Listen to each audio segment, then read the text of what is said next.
Hi, just be silent, humble, and teachable. If you ever think you know it all, that is the beginning of your troubles. Today is 25th of November 2021. Let us have a quick discussion of all these important topics. Rapid जी के yesterday questions के answers हैं। Lohri primarily celebrate होता है जनवरी में। नाट्य शास्त्र वो किताब है जिस पे बेस्ड है इंडियन क्लासिकल डांस फॉर्म्स। डोलू कुनीता फोक डांस है फ्रॉम कर्नाटका। टोटल 8 हैं। 8 इंडियन क्लासिकल डांस फॉर्म्स हैं रिकॉग्नाइज्ड बाय संगीत नाटक अकादमी। एरी मुगा और पट सिल्क मिलता है असम में। सी ये सारे डांस फॉर्म्स हैं।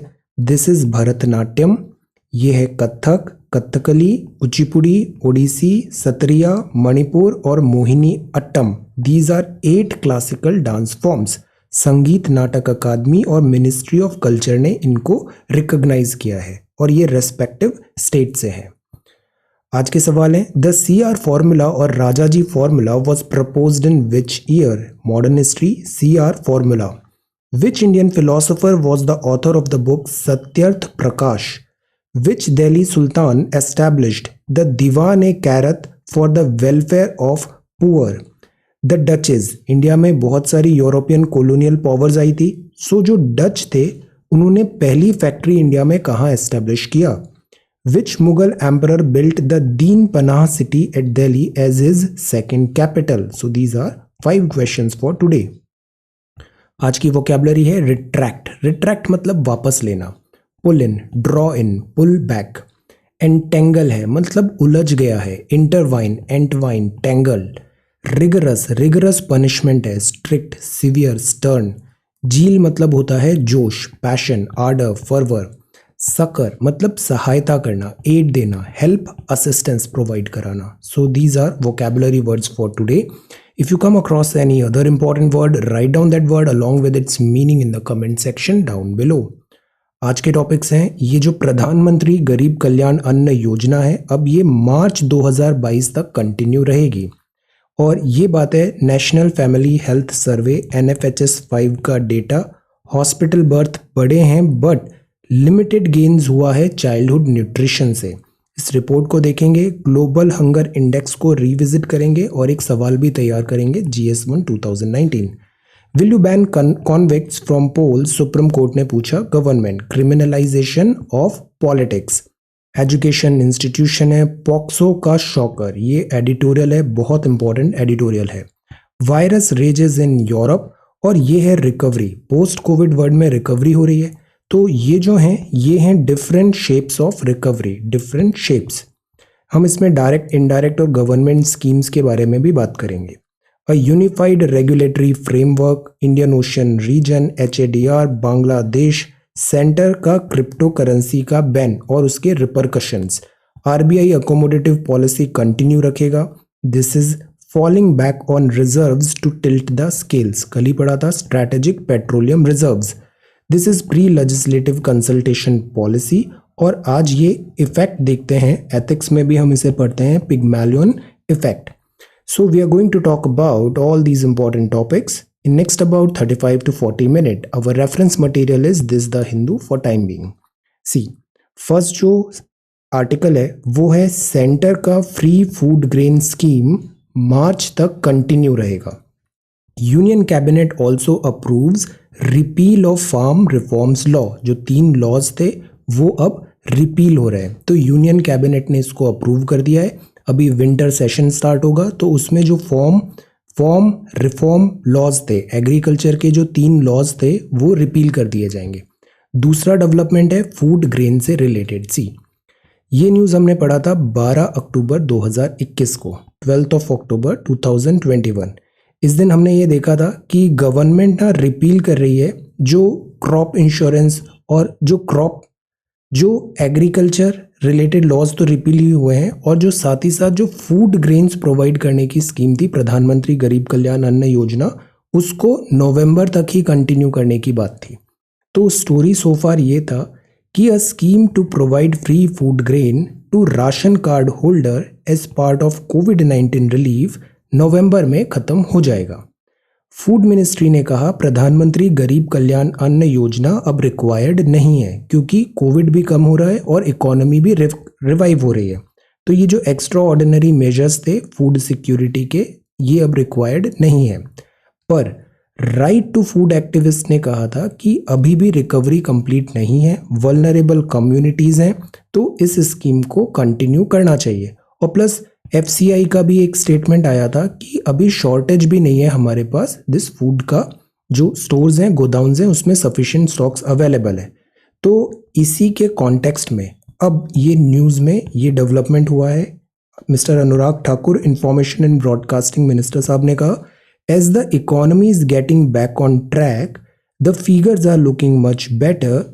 Eight the same time Prime Minister wants to help those poor families who have gone through this COVID-19 pandemic। तो अगले 4 महीने तक, दिसंबर, जनवरी, फरवरी, मार्च, इन 4 महीने तक प्रधानमंत्री गरीब कल्याण अन्न योजना कंटिन्यू रहेगी। This is the story. अब what is this is PMGKAY क्या है? तो इसमें 5 किलो राइस या वीट हर महीने डिस्ट्रीब्यूट किया जाता है। 5 किलो राइस या वीट एवरी मंथ डिस्ट्रीब्यूट होता है free of cost 80 crore beneficiaries को under National Food Securities Act. तो ये ओवर एंड अबव है कि जो 5 किलो था वो ऑलरेडी प्रोवाइड हो रहा था राशन कार्ड होल्डर को सब्सिडाइज्ड रेट पे NFSA के अंदर। इसके ऊपर 5 किलो और डिस्ट्रीब्यूट होगा वीट एंड राइस, ताकि जो फूड ग्रेन है उसकी अवेलेबिलिटी डबल हो जाए और पैंडमिक के कारण जो चैलेंजेस हैं उसको हम ओवरकम कर पाएँ। तो जो लाइवलीहुड लॉसेस हैं वगैरह, so this is a kind of insurance, this is a kind of shield. ये नवंबर तक कंटिन्यू होना था बट अब 4 मंथ्स का इसको एक्सटेंशन मिल गया है। अब ये टॉपिक क्यों इम्पॉर्टेंट है? बिकॉज इसको आगे भी हम देखेंगे। जो पहले हंगर इंडेक्स रिपोर्ट आई थी उसमें इंडिया का परफॉर्मेंस अच्छा नहीं था।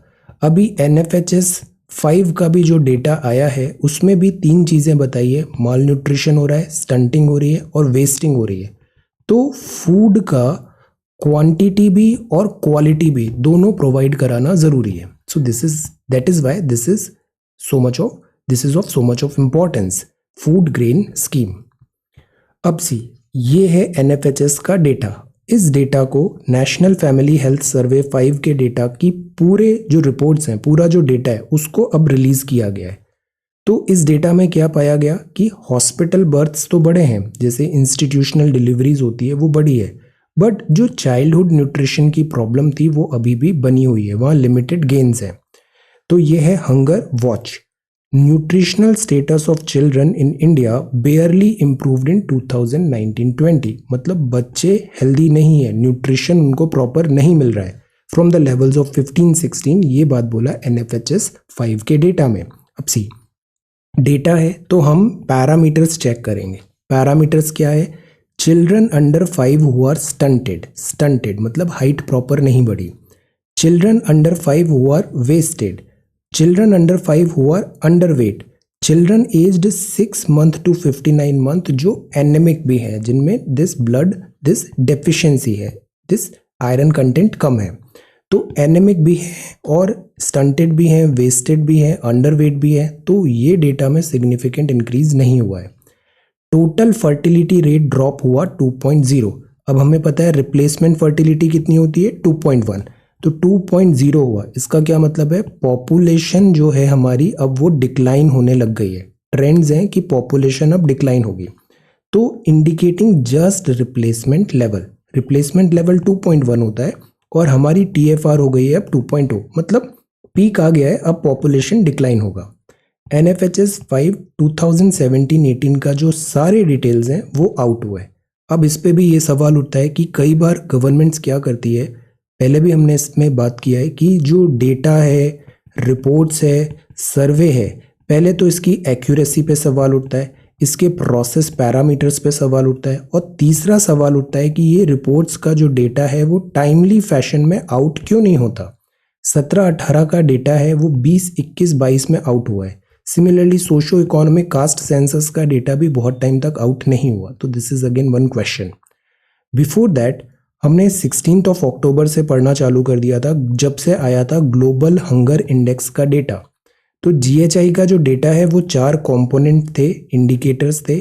अंडर नरिशमेंट है, चाइल्ड वेस्टिंग है, चाइल्ड स्टंटिंग है और चाइल्ड मोर्टेलिटी है। ये 4 के हिसाब से रैंकिंग हुआ और इंडिया की रैंकिंग अच्छी नहीं आई।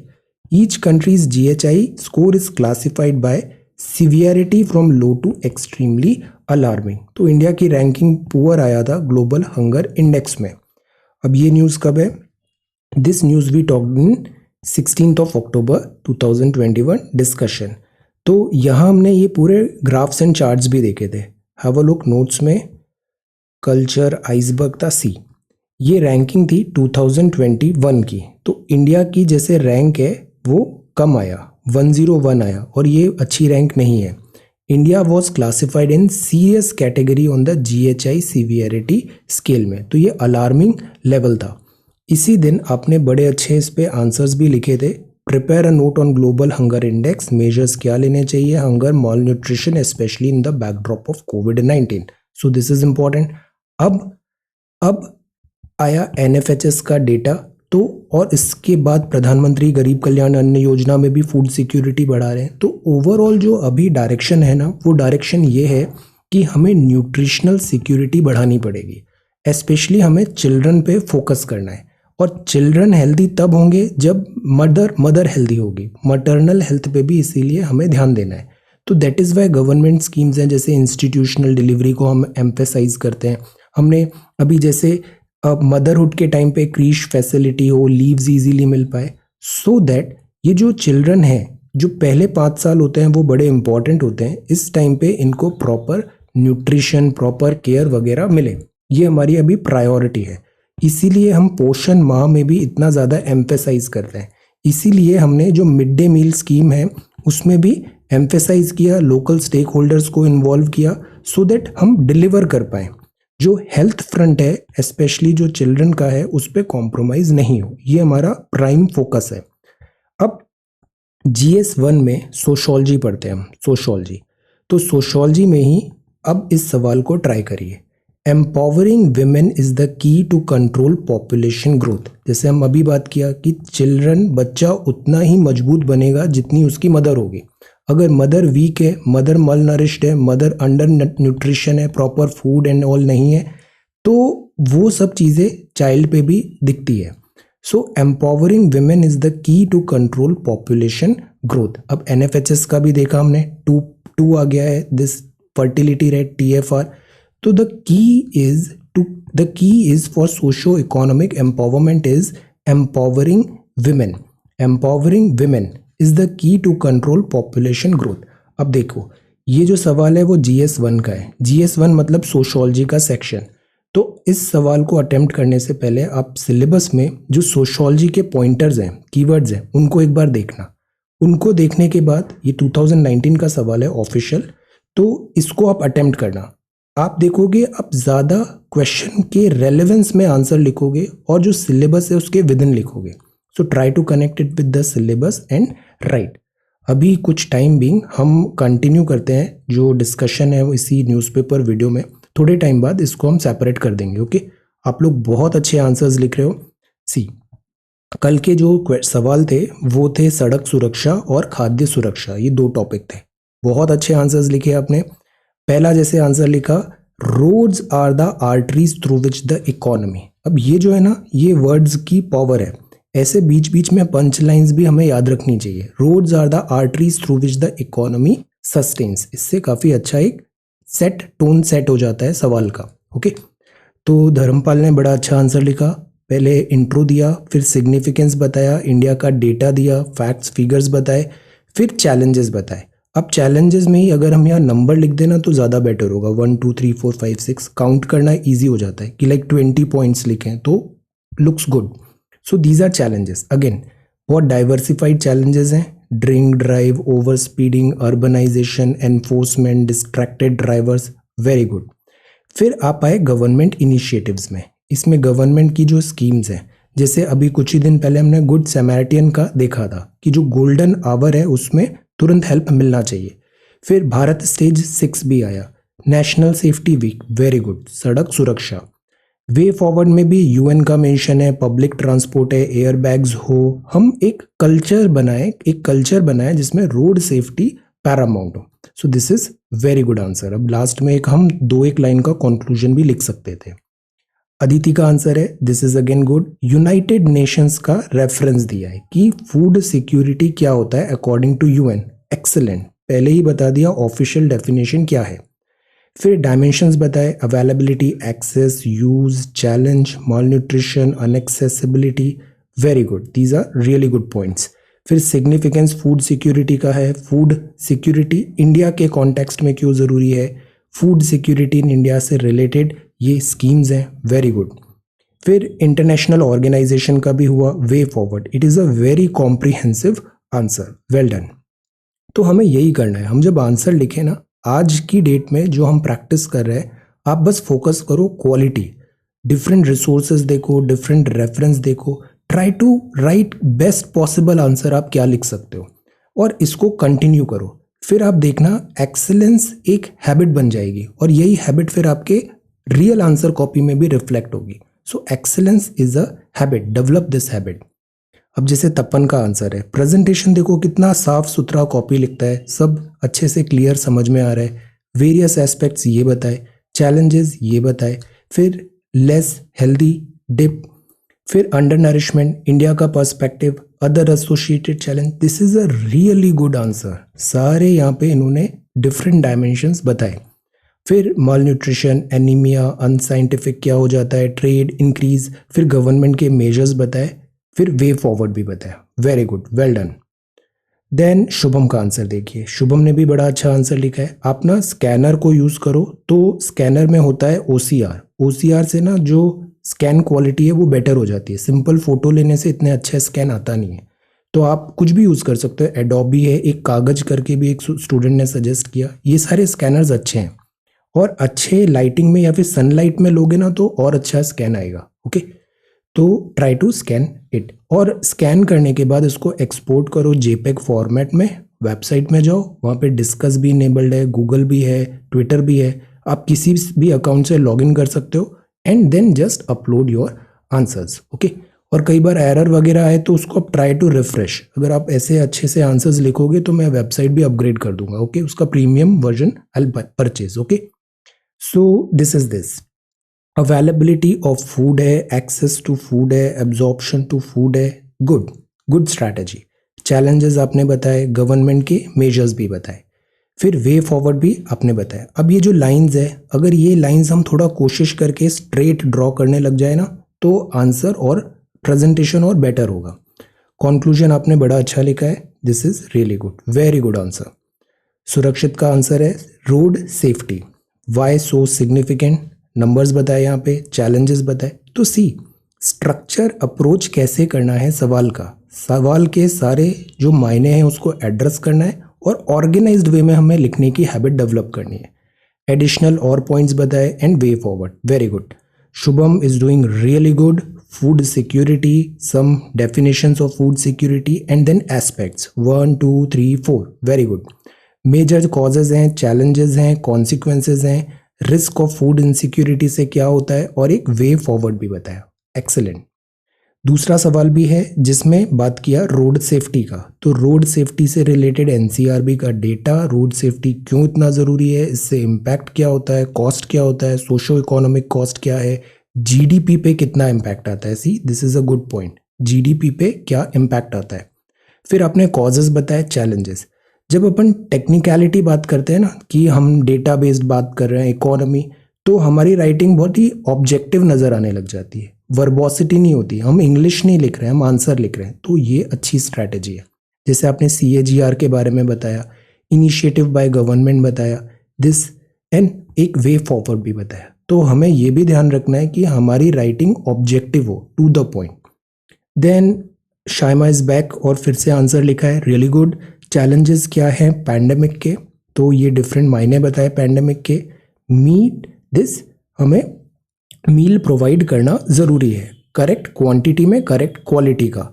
फिर पीपल के इनिशिएटिव बताए, NGOs वगैरह भी कनेक्ट किया। सस्टेनेबल लेवल, FAO का डेफिनेशन एंड ऑल, गुड। इसको थोड़ा और एलैबोरेट हम कर सकते हैं। देन इसके बाद जो सेकंड है वो है फूड सिक्योरिटी। अच्छा ये फर्स्ट पेज था, ये बाद में आया। All right, this is first page, now it is looking good, structured है। ये फर्स्ट पेज में एक्सेसिबिलिटी, अवेलेबिलिटी, स्टेबिलिटी, अफोर्डेबल, फिर ये सेकंड पेज है चैलेंजेस, और फिर ये थर्ड है good. Now it is good.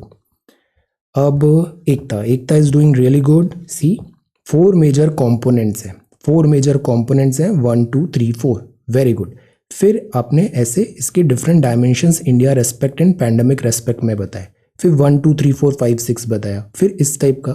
तो थिंक हम कॉपी का प्रेजेंटेशन और बेटर कैसे कर सकते हैं। आंसर कंटेंट अच्छा होना अच्छी बात है, but the way you are presenting that content ना, ये भी एक बहुत बड़ा फैक्टर होता है अच्छे मार्क्स फैच करने का। तो प्रेजेंटेशन पे भी थोड़ा ध्यान रखना है। कंटेंट अच्छा है, एक्सीलेंट, प्रेजेंटेशन भी बेटर होना चाहिए। स्टेट इनिशिएटिव है, फिर कॉन्क्लूजन बताए, एक्सेलेंट कॉपी। वर्षा बहुत अच्छे आंसर लिख रही है। खाद्य सुरक्षा से तात्पर्य क्या है, शुरुआत में ही बता दिया, what does it mean, very good. फिर 92 का रेफरेंस दिया, 1917 का दिया, गवर्नमेंट की स्कीम्स बताई, फिर आपने यहाँ पे मैसेजिंग भी दिया महामारी के कॉन्टेक्स्ट में, वेरी गुड। और फिर एक निष्कर्ष भी बताया कि हमें कैसे फूड सिक्योरिटी को ग्राउंड लेवल पे हम इंश्योर कराएं, very good. Alia is again doing really good. Numbers हैं शुरुआत में, रोड सेफ्टी रिलेटेड डेटा है, फिर एक आपने चार्ट बनाया। ये चार्ट ना हम थोड़ा और सिंप्लीफाई कर सकते हैं ताकि और बेटर रीडेबल हो जाए ये। जैसे कि ये है, कई बार क्या होता है डायरेक्शंस जो कीज है ना, अगर वो बहुत ज़्यादा कॉम्प्लिकेटेड हो जाते हैं तो समझ में नहीं आता, जो फ्लो चार्ट के डायरेक्शंस होते हैं। तो दिस इज गुड। चैलेंजेस बड़े अच्छे आइडेंटिफाई किए हैं, दीज आर 6 चैलेंजेस।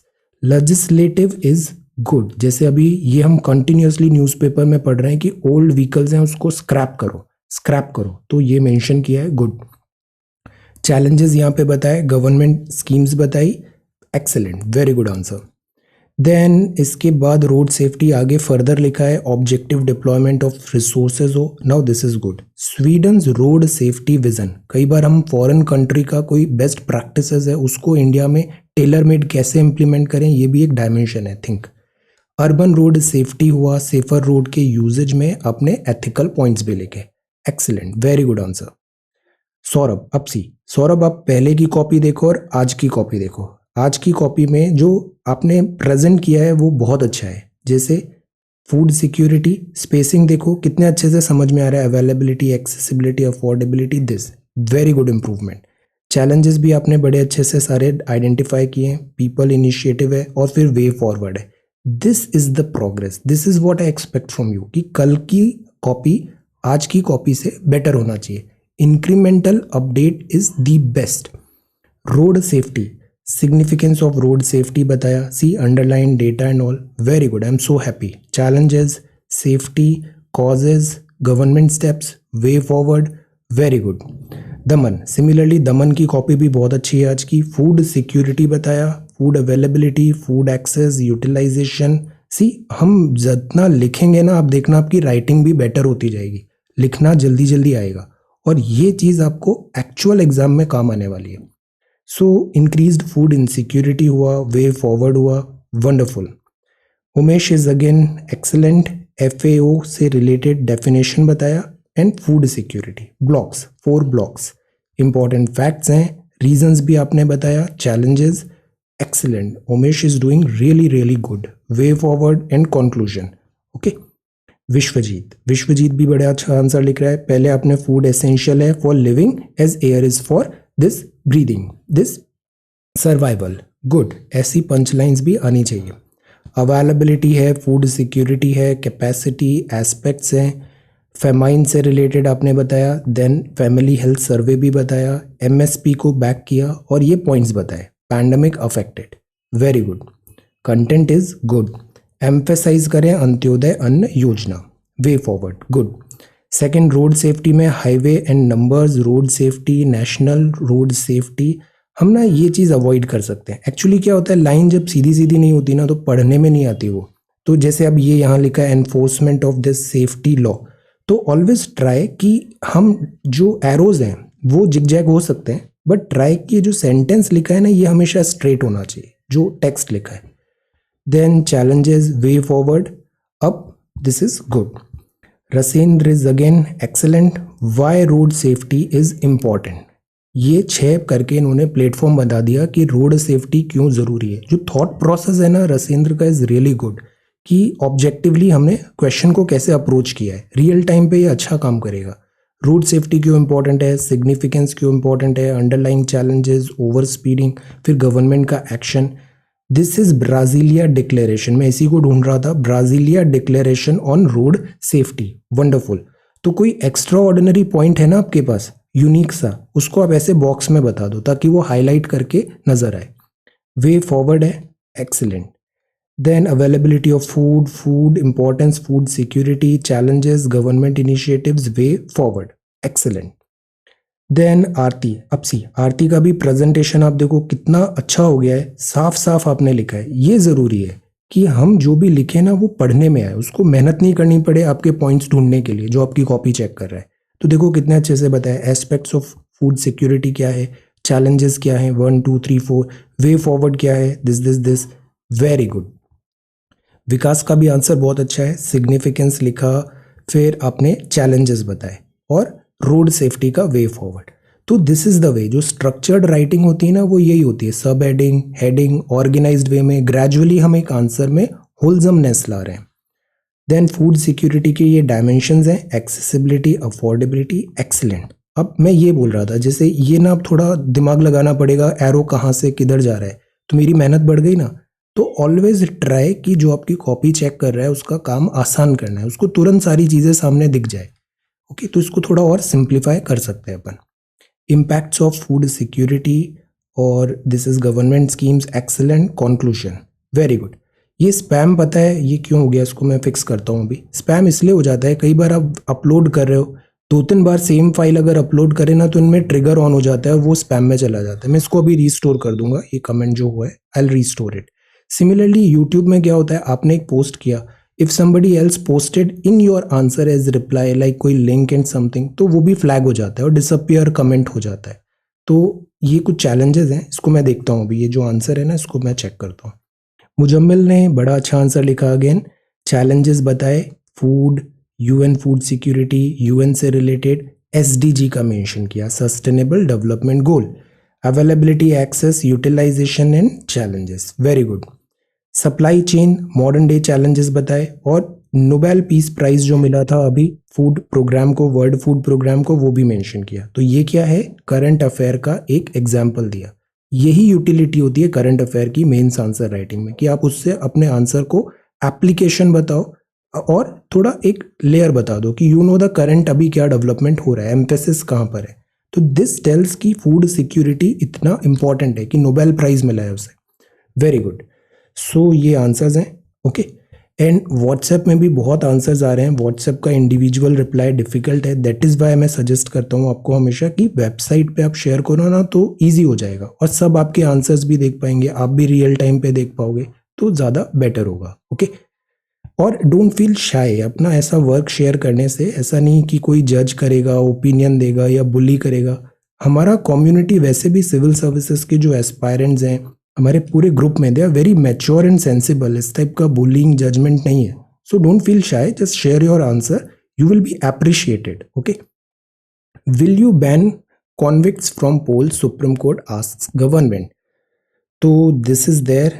अब ये जो नेक्स्ट है वो है क्रिमिनलाइजेशन ऑफ पॉलिटिक्स का।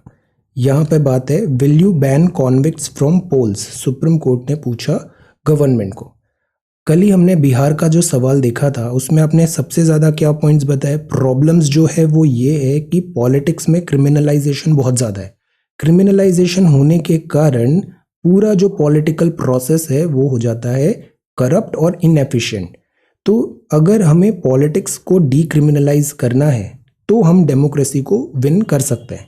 इसी के लिए कमिटीज़ भी आई थी, दिनेश गोस्वामी कमेटी और इंद्रजीत कमेटी। अब कोर्ट भी ये बोल रही है कि डीक्रिमिनलाइज करना ज़रूरी है जो कॉन्विक्ट्स हैं। अब सी किसी पे अगर कोई पब्लिक लाइफ में नेता लोग रहते हैं, इन पे अक्सर केसेस भी लग जाते हैं, तो जो ट्रिवियल चार्जेस है ना वो ओके है, बट अगर कोई बहुत सीरियस ऑफेंस है तो, और वो कोर्ट ने डिक्लेयर भी कर दिया है कि ये कॉन्विक्ट है, गिल्टी है, उस केस में क्या उसको चुनाव के लिए कंटिन्यू रखें या नहीं रखें, ये एक बहुत बड़ा सवाल है। हमारे यहाँ जो चुनाव है जैसे 326 दिया हुआ है, आर्टिकल 326, बट इसके जो डिटेल्स है ना वो आते हैं आरपीए 1950-51 लाइक दैट। तो ये है आरपीए 1951। इस लॉ में डिटेल में दिया हुआ है चुनाव रिलेटेड प्रोसीजर। क्राइटेरिया क्या होगा disqualifying a person for contesting an election, जैसे कि सेक्शन 8 है, अगर ऑफेंस है jail term more than 2 years का हो गया है तो वो 6 साल तक आफ्टर द जेल टर्म अपना चुनाव नहीं लड़ पाएगा। Law does not bar individual who have criminal cases pending against them from contesting election, therefore disqualification of candidate with criminal cases depends on their conviction in these cases. मतलब court ने judgement दे दिया, उसको बता दिया कि ये guilty है, सजा हो गई, तब उस पर फिर ये लगता है अगर 2 साल की जैसे सजा हुई है, मोर देन 2 इयर्स का जेल टर्म हुआ है, तो एक हॉल्ट लगेगा, वो फिर चुनाव नहीं लड़ पाएगा। और क्रिमिनल केसेस अगर पेंडिंग है तो उस केस में बार नहीं है। तो ये दोनों चीज़ें लिखी हुई है सेक्शन 8 पे 1951 कि 2 साल की सज़ा है तो आप 6 साल तक चुनाव नहीं लड़ पाओगे, और अगर आप पे पेंडिंग केसेस है तो उस केस में आपको बार नहीं किया जाएगा। तो दीज आर देयर। अब ये कोई नई बात नहीं है, हमने पहले भी एक सवाल देखा है कि इलेक्शन सिस्टम में इलेक्टोरल रिफॉर्म्स क्यों ज़रूरी है। जैसे अभी जो गवर्नमेंट का इनिशिएटिव था कि बॉन्ड्स जो आ रहे हैं, इलेक्टोरल बॉन्ड्स आ रहे हैं, उसमें भी सवाल क्या उठे थे कि एनोनिमिटी होती है, लॉन्ड्रिंग होती है, तो क्या वो इतना इफेक्टिव है। बिकॉज पॉलिटिक्स में क्रिमिनलाइजेशन क्यों होता है, सबसे बड़ा रीज़न यही है कि जो हमारा चुनाव लड़ना है ना, इस चुनाव लड़ने में बहुत ज़्यादा पैसा लगता है। अब बहुत ज़्यादा पैसा लगेगा तो वो चुनाव जीतने के बाद वो पैसा रिकवर करने की भी कोशिश करेगा। द पॉइंट इज़ जो फंडिंग होती है पॉलिटिक्स की, प्रॉब्लम यहाँ पर है चुनाव खर्चा। तो इस पे भी एक नज़र, इस पे भी रिफॉर्म्स लाना ज़रूरी है कि जो पॉलिटिकल चुनाव के एक्सपेंडिचर है उसको हम कैसे रिफॉर्म करें। एक्सपेंडिचर रिफॉर्म होगा पॉलिटिकल का तो अपने आप ही थोड़ा क्रिमिनलाइजेशन कम होगा। तो this is there. Convicts from polls को क्यों ना हम लाइफ टाइम बैन कर दें, इस टाइप से सुप्रीम कोर्ट ने गवर्नमेंट से पूछा। और एक और चीज़ है, ट्रांसपेरेंसी हम लेके आए। जैसे क्यों ना ऐसा हो कि जो भी कैंडिडेट चुनाव लड़ रहा है उसकी पूरी हिस्ट्री पब्लिक डोमेन पे प्रेजेंट की जाए कि उसकी क्रिमिनल हिस्ट्री क्या है, उस पर क्या क्या चार्जेस लगे हैं, सजा हुई है तो कौन सी सजा हुई। तो क्रिमिनल हिस्ट्री जो है उसको पब्लिश किया जाए कैंडिडेट्स का ओपन दिस प्लेटफॉर्म पे, पब्लिक प्लेटफॉर्म पे। तो सुप्रीम कोर्ट और election commission of India continuously bat करते आए हैं for this decriminalisation of politics. तो जैसे ये पहले भी केस थे, 2002 में आया कि एफिडेविट फाइल करना पड़ेगा, क्रिमिनल के एंटीसीडेंट्स क्या हैं, कितना पढ़ा लिखा है ये भी बताओ, कि आप चुनाव लड़ रहे हो तो एटलीस्ट अपनी एजुकेशन क्वालिफिकेशन बताओ, अपने सारे एसेट्स का बताओ। तो ये 2002 में डायरेक्टिव था। 2013 में बताया अगर कॉन्विक्शन हो गया, सेंटेंस हो गया, 2 साल से ज़्यादा की सज़ा हो गई तो उसकी पोस्ट तुरंत हट जाएगी। चुनाव लड़के जीत भी गए हैं एमपी एमएलए बट वो क्वाश हो जाएगा। None of the above choice, NOTA introduce किया गया था। आप बताओ किसी चुनाव में नोटा को सबसे ज़्यादा वोट मिल गए तो क्या वो चुनाव कैंसिल हो जाएगा, रीचुनाव कराना पड़ेगा, यस और no. Day to day trial criminal cases का होगा। Prime minister, chief minister include नहीं करें ऐसे पर्सन्स को जिनके अगेंस्ट चार्जेस लगे हुए हैं। और framing of charge in this heinous crime के लिए कॉन्स्टिट्यूशन जज भी बना था। पर प्रॉब्लम ये होती है कि सुप्रीम कोर्ट और इलेक्शन कमीशन ऑफ इंडिया के जो डायरेक्टिव्स होते हैं उसका एग्जीक्यूशन रियल सेंस में नहीं हो पाता है। The point is we need to have structural reforms, जो दिनेश गोस्वामी और इंद्रजीत कमेटी ने भी बोला था, सो दैट हम डीक्रिमिनलाइज कर पाए पॉलिटिक्स को। पॉलिटिक्स डीक्रिमिनलाइज होगी तो गवर्नेंस अपने आप बेटर होने लग जाएगी। तो आज का दूसरा सवाल है, criminalisation of politics is a bitter manifest truth which is a termite, ये दीमक है, to the citadel of democracy, हमारी डेमोक्रेसी की ये दीमक की तरह डेमोक्रेसी को खोखला कर देती है। तो ट्राई टू डिस्कस। अब जैसे ये स्टेटमेंट है तो हमें ना ट्रोल टाइप नहीं लिखना है, हमें यहाँ पे एक वेल आर्ग्यूमेंट्स प्रेजेंट करने हैं, अपने लॉजिकल आर्ग्यूमेंट्स प्रेजेंट करने हैं, और जो हमारे सिलेबस कॉन्स्टिट्यूशन में लिखा है उसके डोमेन में। तो क्रिमिनलाइजेशन ऑफ पॉलिटिक्स एक ट्रुथ है, we accept this, but we need to try to reform, we need to eliminate this termite. अब इस पे सोचो, आप क्या लॉजिक बता सकते हो, क्या आइडियाज बता सकते हो, try to discuss. Okay, so this is the second question for today. अब जो नेक्स्ट है वो है trade union wants labour codes repeal. अब इस कोड के रिपील की डिमांड आने लग गई है। This is battle won, DNA test से पता लगाया। Local militants feeling the heat in valley, militancy का कोई फ्यूचर नहीं है। दिस इज द हिंदू, इसका फ्रंट पेज। अब जो नेक्स्ट है वो है educational institutions government offices to reopen on Monday. पहले बंद हुए थे कोविड के कारण, अभी बंद हुए थे एयर पॉल्यूशन के कारण, तो फिर से रीओपन हो रहे हैं। Then this is DDA scheme, first train Ayodhya pilgrim की लीव सिटी ऑन December 3। अब ये एक और शॉकर है, पॉक्सो शॉकर। इस एडिटोरियल में ये बताया है कि ये जो पॉक्सो है या इन जनरल एक लॉ है, लॉ के शब्दों का लेटर एंड स्पिरिट पे हमें इम्प्लीमेंटेशन करना चाहिए। ये नहीं कि जो वर्डिंग्स हैं उसमें वर्डिंग्स अगर प्रॉपर डिसीजन नहीं दे पा रही है या वर्डिंग्स में कुछ चैलेंजेस हैं, उसके बिहाफ में कोई भी जो कॉन्विक्ट है वो स्कॉट फ्री नहीं होना चाहिए। 2 जजमेंट अभी ऐसे आए हैं, पहले आया बॉम्बे हाई कोर्ट का, फिर आया इलाहाबाद हाई कोर्ट का। बॉम्बे हाई कोर्ट ने बोला कि स्किन टू स्किन कांटेक्ट नहीं है तो इसको हम क्राइम नहीं मानेंगे और उसको, जिसने क्राइम किया था उसको स्कॉट फ्री कर दिया। सुप्रीम कोर्ट ने इस पे डांट लगाया। अभी ऐसा ही एक शॉकर वर्डिक्ट आया है इलाहाबाद हाई कोर्ट का। द पॉइंट इज, यहाँ जो बात है वो है protection of children from sexual offences act के बारे में। तो हमें ये समझना ज़रूरी है कि हम इंटेंट जो है, रूट कॉज है, इंटेंट जो है उसको भी एड्रेस करें। ये नहीं कि वर्ड्स जो हैं, वर्ड्स की शॉर्टकमिंग से हम इस एक्ट को डाइल्यूट कर दें। तो सुप्रीम कोर्ट का जो जजमेंट है अंडरस्कोर करता है importance of not diluting the gravity of an offence against a child by ignoring the plain meaning of POCSO provision. This is the line हमें समझना जरूरी है। Not dilute the gravity of an offence against a child by ignoring the plain meaning of POCSO provision. So this is this article. Next जो है वो है virus rages in Europe. Virus rages in Europe, तो यहाँ यही बात है, Europe में भी अब जैसे ये यूरोप बड़ा सा है, जो वेस्टर्न यूरोप है ना, ये थोड़ा वेल ऑफ है, ये ज़्यादा मतलब रिच है, वेल ऑफ है, ज़्यादा ह्यूमन डेवलपमेंट इंडेक्स भी बेटर है वेस्टर्न यूरोप का। जो ईस्टर्न यूरोप है ये थोड़ा पीछे है।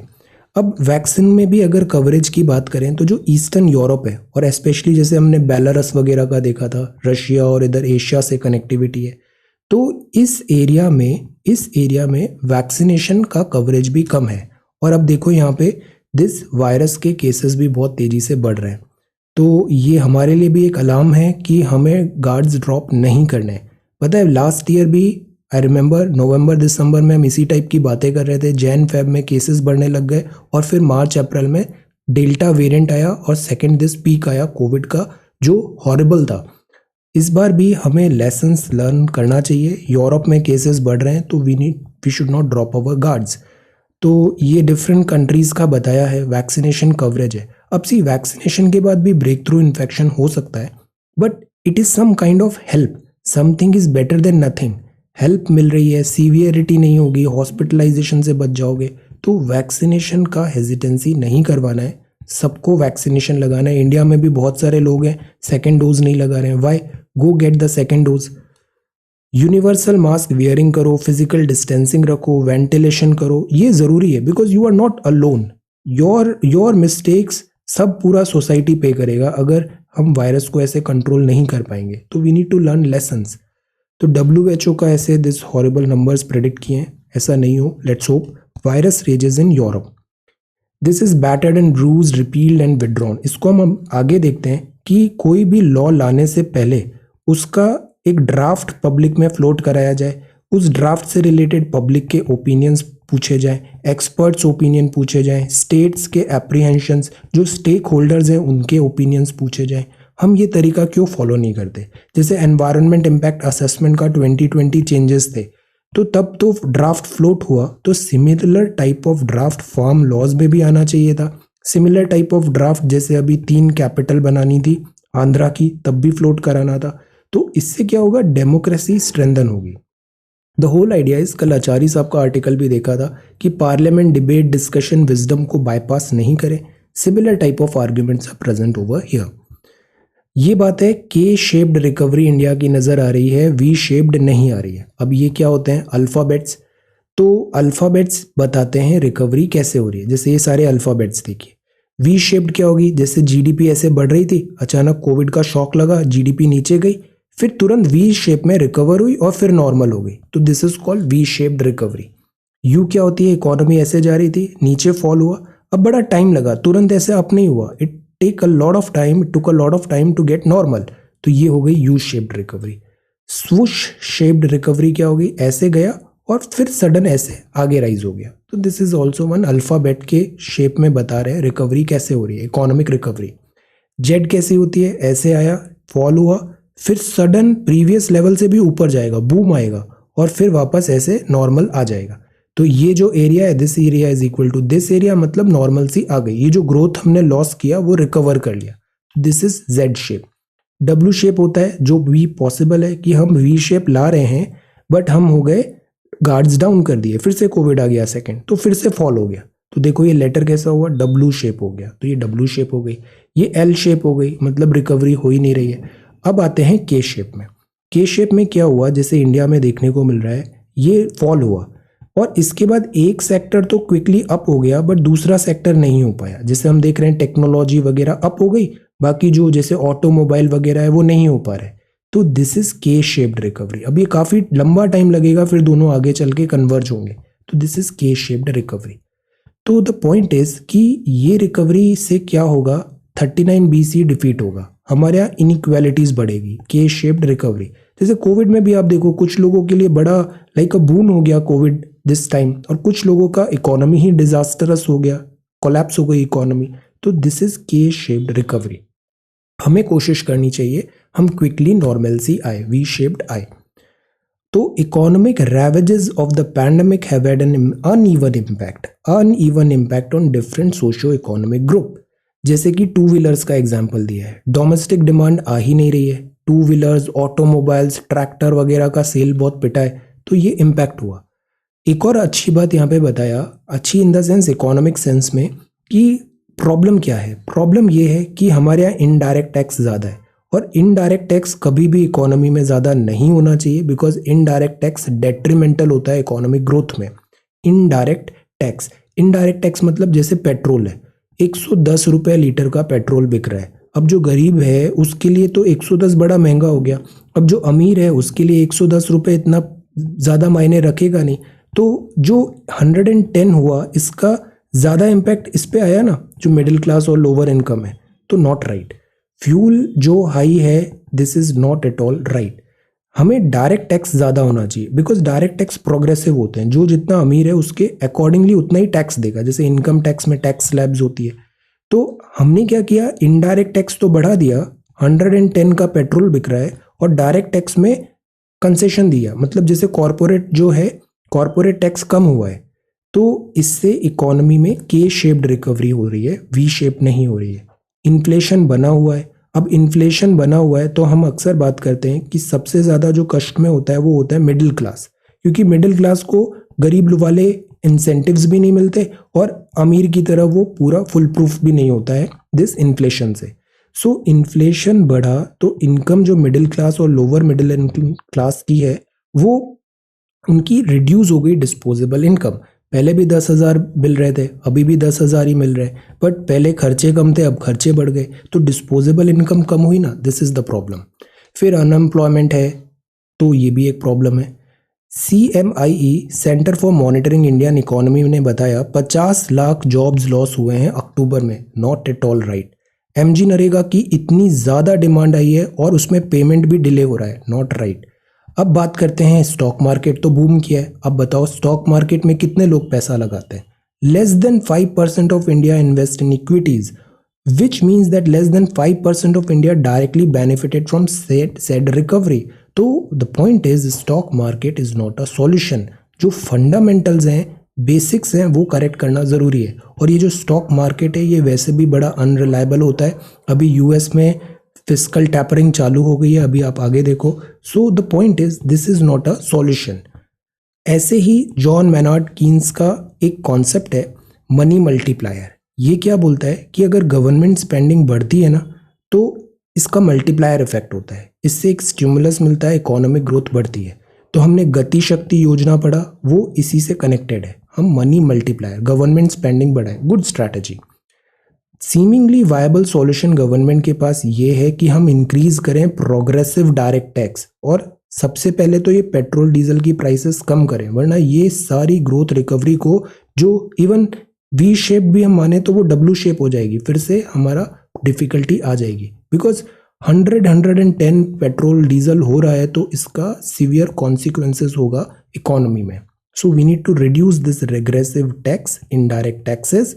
और डायरेक्ट टैक्स पे हम सोच सकते हैं, बट इनडायरेक्ट टैक्सेस कम करना जरूरी है। जैसे अभी टेक्सटाइल में भी जीएसटी बढ़ा दिया, फुटवेयर एंड टेक्सटाइल, तो GST is also indirect tax.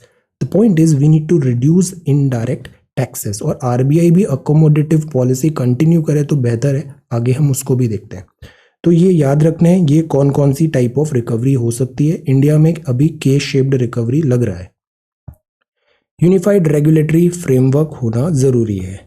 Food crisis, अब जैसे श्रीलंका है, श्रीलंका को लगा हम ज़्यादा एनवायरनमेंट कॉन्शियस होते हैं, फर्टिलाइजर्स वगैरह बैन कर दिए, केमिकल नहीं करेंगे, बट सी इकोनॉमी पिट गई।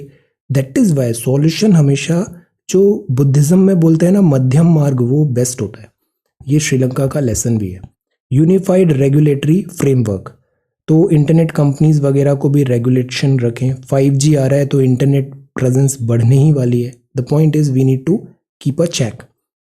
How learning patterns changed in the last 1 year, digital learning, militants, and India first responder है इंडियन ओशन रीजन में। That is why Indian ocean को इंडिया के नाम पे रखा है। इंडिया का जो इंडियन ओशन है, इंडिया का ह्यूज साइज है, कैपेसिटी है, तो इंडिया फर्स्ट रेस्पॉन्डर है इंडियन ओशन रीजन में। हम HADR भी करते हैं, human assistance, this humanitarian add, disaster relief provide करते हैं। हमारी शिप्स क्विकली डिप्लॉय होती है किसी भी टाइप के क्राइसिस में, तो हम फर्स्ट रेस्पॉन्डर है।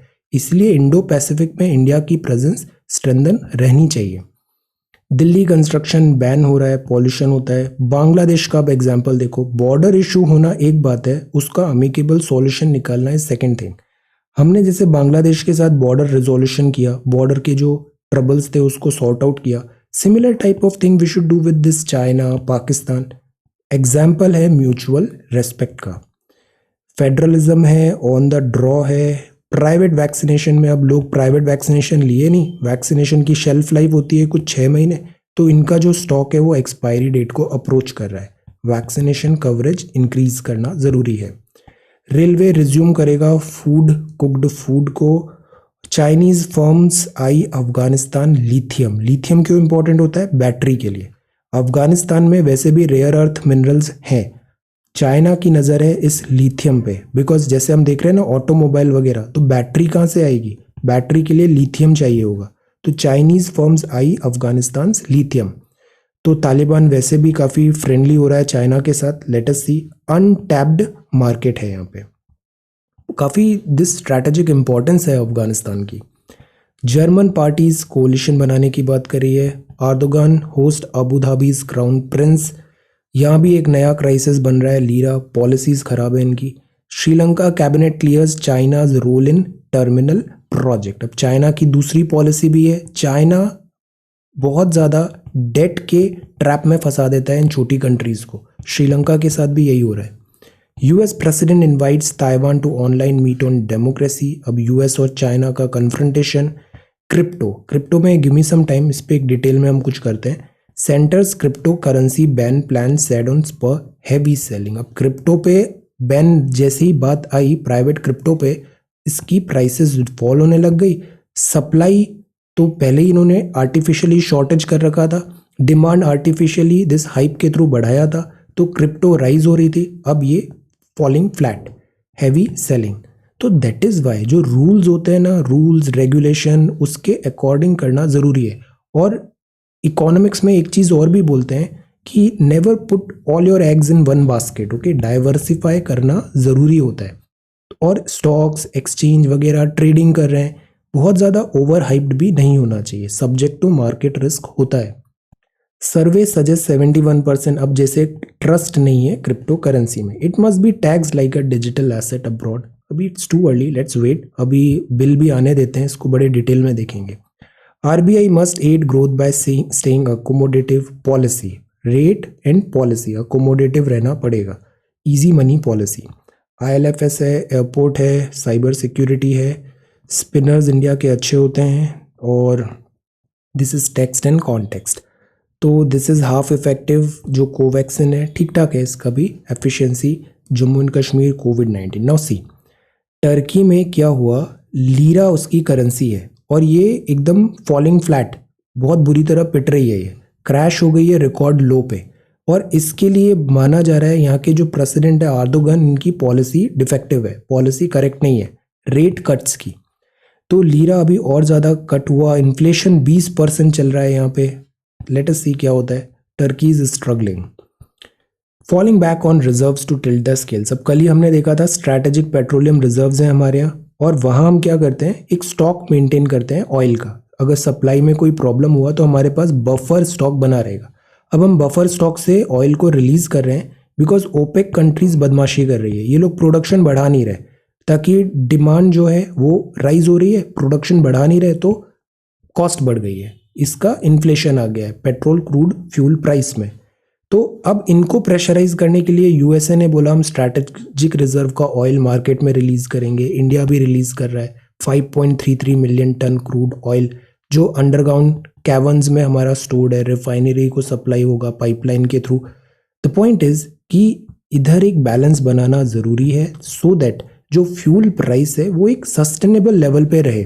इसमें ओपेक कंट्रीज़ को भी प्रॉफिट हो और जो कंज्यूमर्स हैं उनको भी प्रॉफिट हो, उनको भी नुकसान नहीं हो. तो ये अभी टसल चल रहा है, arm twisting. Let us see the need for a proper pre legislative consultation policy. यहाँ जो आर्ग्यूमेंट है ना, बड़ा अच्छा आर्ग्यूमेंट है. कोई भी बिल लॉ आने से पहले उसका एक ड्राफ्ट ऑफ पब्लिक डोमेन पे रखो, ताकि लोगों से उनके ओपिनियंस पूछे, एक्सपर्ट से पूछे, पार्लियामेंट का भी डिस्कशन हो. तो द पॉइंट इज 1 2 3 कहने को तो ईजी है, but it should not be the always the way forward. Emergency exceptional conditions में ही होना चाहिए, बाकी नॉर्मल कंडीशंस में legislative consultation is required. Shaky foundation है लेबर लॉ रिफॉर्म्स का. अब इसको भी रिपील करने की बात आ रही है. ये 2019 में आया था. फिर ये 3 कोड आए, industrial relations code, occupational safety health, working condition code और सोशल सिक्योरिटी. बात यह है कि वर्कर्स का कई बार एक्सप्लॉयटेशन होता है. माइग्रेंट क्राइसिस में हमने ये सबसे ज़्यादा पढ़ा था पूरा लास्ट ईयर. तो गवर्नमेंट क्या कर रही है कि जो लेबर लॉज है उसका इम्प्लीमेंटेशन इसलिए डिफिकल्ट होता है because they are very diversified, बहुत डाइवर्सिफाइड है और कंसोलिडेटेड नहीं है. तो लॉज कंसोलिडेटेड नहीं है तो इम्प्लीमेंटेशन नहीं हो पाता. गवर्नमेंट ने ये आर्ग्यूमेंट देके बोला कि हम कोडिफिकेशन करेंगे, कंसोलिडेट करेंगे सारे लेबर लॉज को इन 3 कोड्स में. इंडस्ट्रियल रिलेशंस कैसे हों, वर्कर्स की सेफ्टी हेल्थ वगैरह इंपॉर्टेंट है, और वर्कर्स की सोशल सिक्योरिटी भी. अब इस बात पे भी सवाल उठ रहा है कि इसका इम्प्लीमेंटेशन कैसे होगा, मिसिंग तो नहीं है. आर्ग्यूमेंट प्राइमरली जो डिफरेंसेस आते हैं ना, वो इस पे आते हैं कि rushed exercise, this is such a big reform, rushed manner में नहीं होना चाहिए. These are the apprehensions. अभी फिलहाल तो ये है अभी लॉ, लेट अस सी क्या होता है. और मीनवाइल 1 नेशन 1 राशन कार्ड भी है. जैसे बिहार का माइग्रेंट है, वो अगर गुजरात में काम कर रहा है तो उसका जो एक राशन कार्ड है वो गुजरात में भी काम करेगा, वो वहाँ से भी फेयर प्राइस डिलीवरी शॉप से अपना ग्रेन कलेक्ट कर सकता है. तो 1 नेशन 1 राशन कार्ड और अनऑर्गेनाइज्ड वर्कर्स का डेटाबेस प्रिपेयर करना है. फिर ये क्विज है, आज का क्विज है डॉग्स के बारे में. The world would be a nicer place if everyone had the ability to love as unconditionally as a dog. So this is the Hindu newspaper. Alright, so आज के 2 सवाल हैं हमारे. पहले तो हमें बताना है this empowering women is the key to control population growth, और जो दूसरा था वो था decriminalisation of politics. So this is 25th of November 2021. Thank you so much for watching this video. Take care, study well and be safe.